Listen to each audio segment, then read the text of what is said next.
But down in Atlanta, down in Georgia, two candidates were running with a remarkable amount of message discipline and focus. The only thing that Raphael Warnock and John Ossoff were talking about were issues that Georgians care about. And those issues what does it say?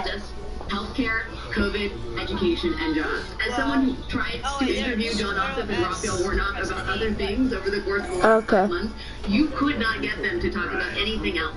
And that was born of a really specific strategy that had its roots in the New Georgia Project and in Black Voters Matter. They basically came up with a playbook about how to turn out Georgia voters, how to talk to them, how to get where they are. And Ossoff and Warnock ran that playbook like nothing I've ever seen, given the din that was coming from Washington, D.C., and the sort of way that Trump kind of vacuums up the spotlight. That is such a great and central point with, I think, profound ramifications, because, you know, the agenda setting is a huge power you have in politics. It's power you have, right, like, whether you're on a campaign trail or when you're governing. And Dorian, now the challenge is, as we think about, like, there are too many things that need attending to. Again, it reminds me of 2009, right? Like, the last Republican president left the country in ruins in the midst of a once-in-a-century economic crisis, you know, and a million fires to put out. This one is going to leave the country with 4,000 people dying a day from the once-in-a-century plague and tremendous economic misery and a ton of things. And you can't govern. It's hard to have message discipline in governing when there's so many problems. Yes, but there's an important part of this story, Chris, and Alex already mentioned and name-checked some of the grassroots organizations, because it's the outside that matter. That just a loading screen. That when a Confederate flag made its way into the Capitol building this week, you know, that did not happen during the Civil War. Georgia, as a state, is at the heart of the old Confederacy. So in the same way where you see a Confederate flag inside, you have this political earthquake in this, what was formerly a deep red state. And so organizations on the ground, mentioned, this has been a decade-long effort, right? This isn't demographics, it's just density. This is the plate tectonic of community organizing for a decade that erupted this week, and in November, by the way, in terms of what we see. So that is one of the lessons here in terms of agenda setting, is how will the base of voters, particularly black voters, but also this multiracial progressive coalition, how will that stay motivated to put Wendy, you know, behind the wings of the Democratic Party? This is a reconstruction moment. Yeah.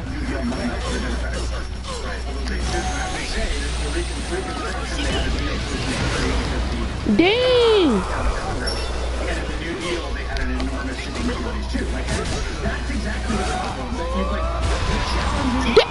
I'm done. Yeah. About what we are walking into politically. The reason Reconstruction New Deal happens many times is because they have these enormous majorities. That's not what they're facing, though they did manage to win. Huh? Yeah.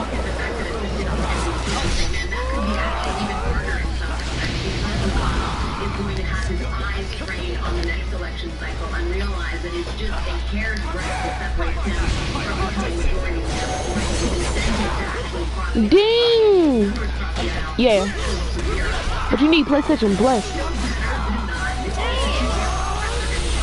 I will say, I don't think, to Dorian's point, it is a coincidence that the moment, the fact that black voters and yeah.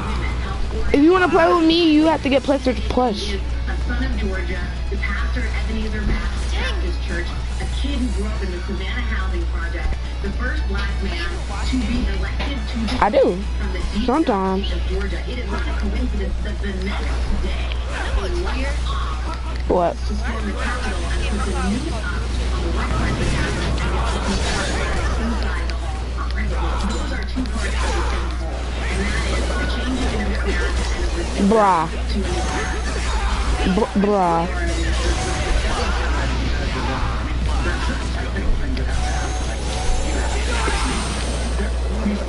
Dang.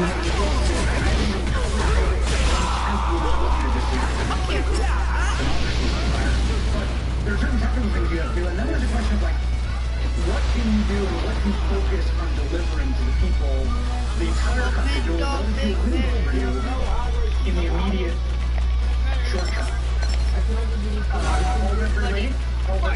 Yeah.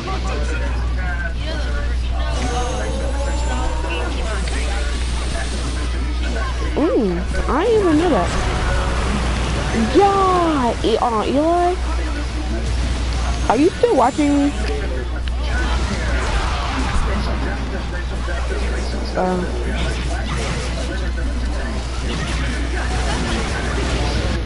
As you said, though, there's delivering, Chris, but then there's making it visible. Making it visible so people feel it, right? They feel the material effects. This is the thing about the $2,000 checks. Debates and other arguments. It's simple, it's clear, everything you do should be Yeah, and that's the last thing. That was the closing argument for what does in fact, you get people like Joe Manchin today saying, well, I don't know if we're going to pass the $2,000 plan. I mean, I think that it's going to be a jungle in the Senate, and a lot of people who are in the middle have a lot of power. What? And defections are going to be threatened, and it's going to be a really serious series of negotiations. But I think, there's a lot of momentum to get something passed immediately before the country is in pain, and people are dying at record rates. That is a fundamental national. You can't pay for that. We got to figure out the vaccination. I don't know what's checking that box. Yeah, $2,000 to get vaccinated.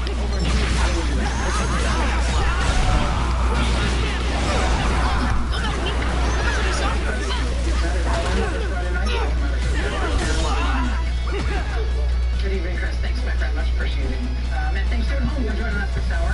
If you are one of millions of Americans who have spent the last 4 years studiously trying to ignore the often insane Dang! I just found a...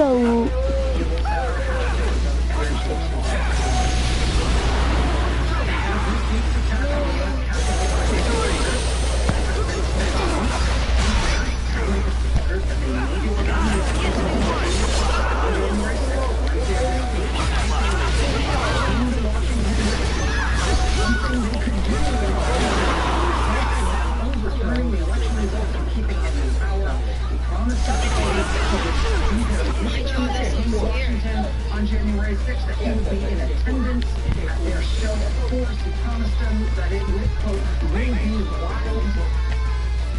Then when they arrived, the president told them as they sort of mustered their forces around them that they must march on the Capitol that day. They shouldn't just rally where they were. They should march to the Capitol. They needed to show strength there. They needed to stop the stealing of the election from him by marching on the Capitol. He told them they better do it now. He said, we will have no country left.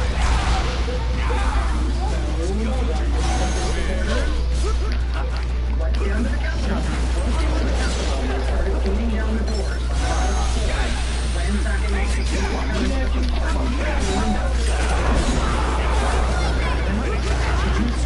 Again, keep hiking the bars. The election was stolen from him. Joe Biden didn't win the election. He won the election. Ding it! For their country. And when that happened, in the midst of the attack on the Capitol, Twitter responded by doing a brave thing. No way.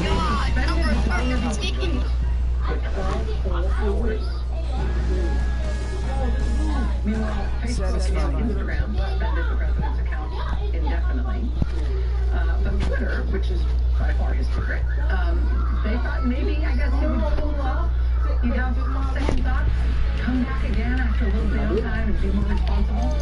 Instead, the president started tweeting statements through a staffer, a White House Eli, staffer, again claiming that wanna watch me? was stolen from him. This fantasy conspiracy theory, this big lie is the basis for his whole campaign of grievance now. That somehow the election didn't really happen. He didn't really lose to Biden. After